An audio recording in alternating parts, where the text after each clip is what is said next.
ಆಪ್ತ ಶಾಸಕರು ನಿನ್ನರ್ ಮೀಟಿಂಗ್ ನಡೆಸಿದ್ರೆ ಡಿಸಿಎಂ ಡಿಕೆ ಶಿವಕುಮಾರ್ ಖುದ್ದು ಅಖಾಡ ಕೆಳೆದು ಬಿಟ್ಟಿದ್ದಾರೆ. ಬೆಳಗಾವಿ ಸಾಹುಕಾರ್ ಜೊತೆಗೆ 3 ಗಂಟೆಗಳ ಕಾಲ ಸಭೆ ನಡೆಸುವ ಮುಖೇನ ಡಿಕೆ ಶಿವಕುಮಾರ್ ಅಚ್ಚರಿ ಮೂಡಿಸಿದ್ದಾರೆ. ಹಾಗಾದ್ರೆ ಸತೀಶ್ ಜಾರಕಿಹೊಳಿ ಡಿಕೆಶಿ ನಡುವೆ ನಡೆದ ಚರ್ಚೆ ಏನು? ಬನ್ನಿ ನೋಡೋಣ. ಬೆಳಗಾವಿ ಸಾಹುಕಾರ್ ಜೊತೆ ಡಿಕೆಶಿ ಸೀಕ್ರೆಟ್ ಮೀಟಿಂಗ್. ಬಂಡೆಗೆ ಬೆಂಬಲವಾಗಿ ನಿಲ್ತಾರ ಸತೀಶ್ ಜಾರಕಿಹೊಳಿ.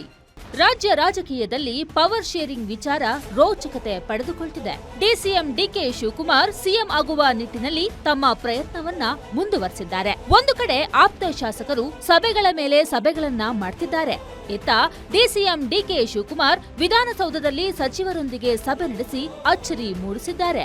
ಅದರಲ್ಲೂ ಸಿಎಂ ಸಿದ್ದರಾಮಯ್ಯ ಅತ್ಯಾಪ್ತ ಸಚಿವ ಸತೀಶ್ ಜಾರಕಿಹೊಳಿ ಜೊತೆಗೆ ಮಾತುಕತೆ ನಡೆಸಿರೋದು ಮತ್ತಷ್ಟು ಅಚ್ಚರಿಗೆ ಕಾರಣವಾಗಿದೆ.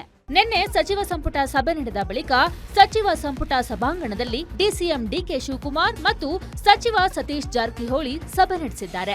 3 ಗಂಟೆಗಳ ಕಾಲ ಬೆಳಗಾವಿ ಸಾಹುಕಾರ ಸತೀಶ್ ಜಾರಕಿಹೊಳಿ, ಡಿಸಿಎಂ ಡಿಕೆ ಶಿವಕುಮಾರ್, ಲಕ್ಷ್ಮೀ ಹೆಬ್ಬಾಳ್ಕರ್ ಸಭೆಯಲ್ಲಿ ಭಾಗಿಯಾಗಿದ್ರು. ಈ ವೇಳೆ ಬೆಳಗಾವಿಯ ಡಿಸಿಸಿ ಬ್ಯಾಂಕ್ ವಿಚಾರಕ್ಕೆ ಸಂಬಂಧಿಸಿದ ಚರ್ಚೆ ನಡೆಸಲಾಗಿದೆ.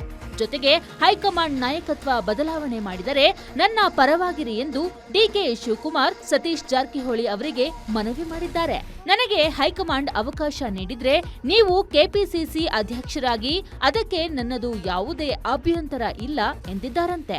ಒಟ್ಟಾರೆ ಸಿಎಂ ಸಿದ್ದರಾಮಯ್ಯ ಅವರ ಆಪ್ತರಾಗಿರುವ ಸಚಿವರನ್ನೇ ಡಿಕೆಶಿ ಟಾರ್ಗೆಟ್ ಮಾಡಿ ಮನವೊಲಿಸಲು ಯತ್ನ ನಡೆಸುತ್ತಿದ್ದಾರೆ. ಹೀಗಾಗಿ ಬಜೆಟ್ ಬಳಿಕ ರಾಜ್ಯದಲ್ಲಿ ನಾಯಕತ್ವ ಬದಲಾವಣೆ ಆಗುತ್ತಾ?